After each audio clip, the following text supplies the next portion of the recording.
Mummy जी, प्याज खत्म हो गया है, मार्केट से लेते आइए।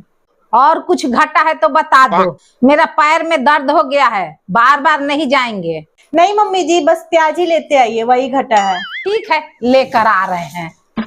लो बहू प्याज।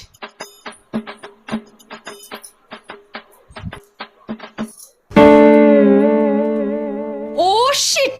अरे यार, ये तो आलू भी खत्म हो रखा है। अब मम्मी जी से बोलने जाऊंगी तो डांट पड़ेगी।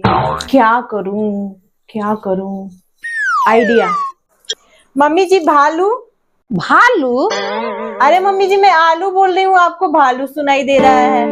मैं पहले भी आलू ही बोली थी, आपको भालू सुनाई दिया, इसलिए आप लेके भी नहीं आए। आलू भी खत्म हो गया है, लेते आइए, नहीं तो सब्जी कैसे बनेगा। धत तरीका, फिर से हमको जाना पड़ेगा। थैंक गॉड, आज तो बच गई। आलू भालू में मेरा को फंसा तो नहीं दी बहू।